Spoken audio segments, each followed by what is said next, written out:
আসসালামু আলাইকুম প্রিয় ছাত্রছাত্রী অভিভাবকবৃন্দ, সকলকে ক্লাস 6 ম্যাথ সলিউশন চ্যানেলে স্বাগতম। এই চ্যানেলে ষষ্ঠ শ্রেণীর গণিত বইয়ের পাটিগণিত, বীজগণিত, সম্পাদ্য উপপাদ্য সহ সম্পূর্ণ বই বুঝিয়ে করানো হয়।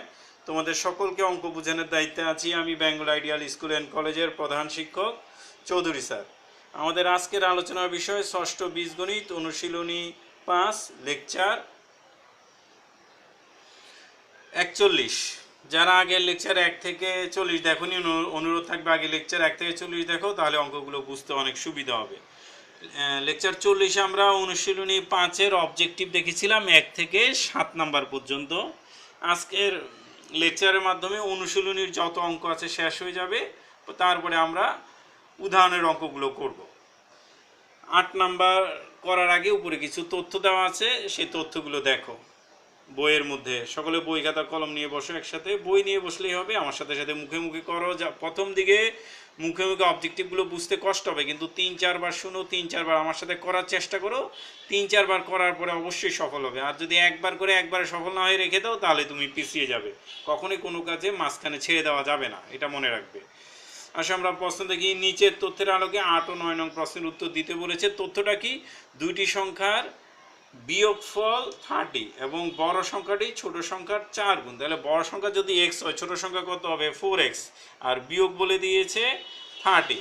তাহলে আমরা 4x থেকে যদি 30 বিয়োগ করি, 4x থেকে যদি x বিয়োগ করি, অর্থাৎ বড় সংখ্যা থেকে ছোট সংখ্যা বিয়োগ করি, তাহলে হবে 30।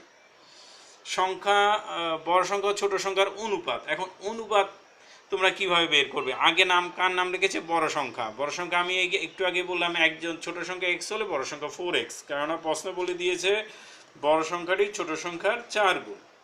বড় সংখ্যাটি ছোট সংখ্যার 4 গুণ। তোমরা আবারও দেখে নাও, বড় সংখ্যাটি ছোট সংখ্যার 4 গুণ। তাহলে বড় সংখ্যা আগে বলেছে, বড় সংখ্যা হচ্ছে 4x, আর ছোট ইস্টু দিয়ে 4x, আর পরে ছোট সংখ্যা অর্থাৎ x। তাহলে 4x ইস্টু x, দুইজনকে আমরা একই কোনো কিছু দিয়ে ভাগ দিতে পারি। x দ্বারা ভাগ দাও, তাহলে 4x কে x দ্বারা ভাগ দিলে থাকে 4 ইস্টু, আর x কে x দ্বারা ভাগ দিলে থাকে 1, তাহলে 4:1। তাহলে আমরা দেখতে পাচ্ছি উত্তর হচ্ছে ঘ নাম্বার, 4:1। ছোট সংখ্যাটি কত? তাহলে আমরা বিয়োগ করে নিই, 4x বিয়োগ x ইকুয়াল টু 30। 4x থেকে x গেলে কত থাকে? 3x। 3x সমান কত? 30। এখন 3x কে 3 দ্বারা ভাগ দিলে x এর মান পাওয়া যাবে। 3 দ্বারা ভাগ দিলাম উভয় পক্ষকে, 3x কে 3 দ্বারা ভাগ দিলে x, আর 30 কে 3 দ্বারা ভাগ দিলে 10। x সমান 10, তাহলে ছোট সংখ্যা তো x, তাহলে 10। তাহলে অ্যান্সার কোনটি? অ্যান্সার হচ্ছে খ নাম্বার। এবার আসো আমরা 10 নাম্বার সৃজনশীল অবজেক্টিভটি দেখি। প্রশ্নটি পড়ো। বিমল দোকান থেকে মোট 30 টাকায় একটি খাতা ও একটি পেন্সিল কিনলো।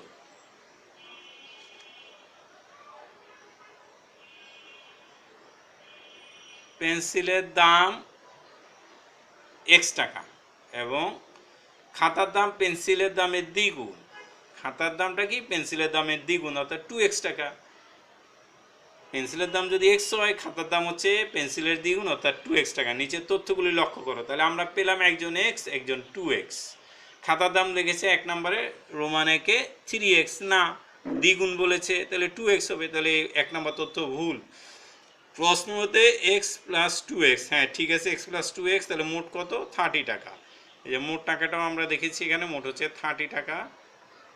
এই যে 30 টাকা, তাহলে x প্লাস 2x 30 টাকা। রোমান 2 ঠিক আছে। রোমান 3-এ দেখো, একটি খাতার দাম 20 টাকা, পেন্সিলের দাম 10 টাকা। তাহলে আমরা আগে করে দেখি, এই অঙ্কটা করো। x প্লাস 2x সমান 30, যোগ দিলে কত হয়? 3x সমান 30, উভয় পক্ষকে 3 দ্বারা ভাগ দিলে x সমান কত হবে? 10। তাহলে ছোট পেন্সিলের দাম হচ্ছে 10।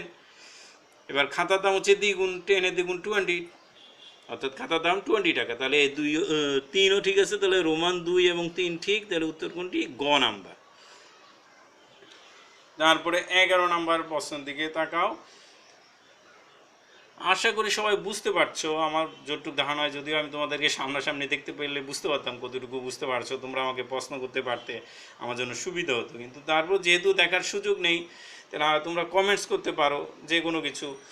সকলের প্রতি অনুরোধ থাকবে, ভিডিওর নিচে লাল রঙের সাবস্ক্রাইব লেখা স্থানে ক্লিক করো, তারপরে বেলে ক্লিক করে অল লেখা বেল আইকনে ক্লিক করো, তাহলে যখনই আমি নতুন কোনো ভিডিও দিব সাথে সাথে তার নোটিফিকেশন তোমাদের কাছে চলে যাবে এবং তোমরা ভিডিওটি সবার আগে দেখতে পাবে। আর আমার চ্যানেলের সকল ভিডিও তোমরা দেখতে পাবে কোনো খরচ ছাড়াই, কেননা ইউটিউব ভিডিও দেখতে কোনো খরচ হয় না, কোনো টাকা পয়সা লাগে না।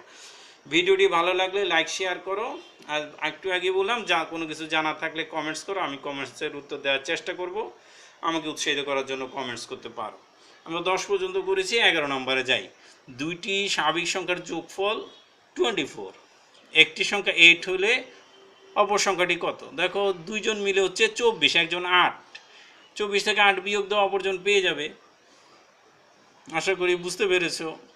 তাহলে কত? 16, খ নাম্বার 16। তাহলে এটার উত্তর হচ্ছে এই যে খ 16। তারপর এটাই আসো, কোনো সংখ্যার দ্বিগুণের সাথে 6 যোগ করলে, দ্বিগুণ সংখ্যাটা x ধরে নাও, সংখ্যার দ্বিগুণ মানে 2x, 2x প্লাস 6 করলে যোগফল একই থাকে। কোনো সংখ্যার দ্বিগুণের সাথে 6 যোগ করলে যোগফল একই থাকে। এখানে তাহলে তোমাকে একটা কাজ করতে হবে, এখানে জানতেছে কোন সংখ্যার দ্বিগুণের সাথে 6 যোগ করলে যোগফল একই থাকে। একই থাকে মানে কত? 24 থাকে।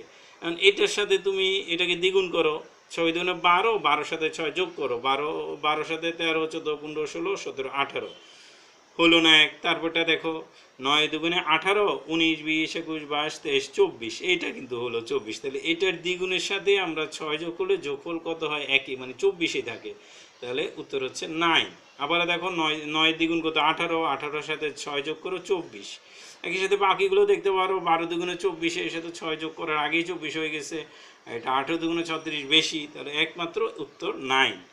আমরা উত্তর পেয়ে গেলে অন্যগুলো দেখার দরকার নেই। খ নাম্বার 9। তারপরে গ নাম্বার আসো, কোন সংখ্যা থেকে 4 বিয়োগ করলে বিয়োগফল প্রদত্ত যোগফলের অর্ধেক? আগে আসো যোগফল কত? 24, 24-এর অর্ধেক কত? 12।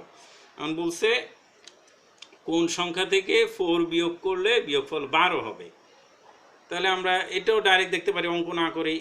এটা থেকে 4 বিয়োগ করলে তো 12 হওয়ার সম্ভাবনা নেই, এটা থেকে 4 বিয়োগ করলেও 12 হওয়ার সম্ভাবনা নেই। এইটা থেকে আসো 4 বিয়োগ করে কত হয়? 12। আমরা অঙ্কের মাধ্যমেও দেখতে পারতাম, আর এগুলো স্বাভাবিকভাবে দেখলাম, হয়ে গেল। তাই আমি স্বাভাবিক নিয়মটাই গেলাম। আশা করি সবাই বুঝতে পারতেছো, না বুঝলে কমেন্টস করো। আবার এই তিনটে অঙ্কই কিন্তু আবার আমি সমীকরণের মাধ্যমেও করতে পারি, অর্থাৎ এক্স ধরে ওইভাবেও করতে পারি। যাই হোক, সকলকে ধন্যবাদ। পরবর্তী লেকচারে আমরা অনুশীলনী 5-এর উদাহরণ করব। সকলকে সেই লেকচার দেখার আমন্ত্রণ রইল। আসসালামু আলাইকুম ওয়া রাহমাতুল্লাহ।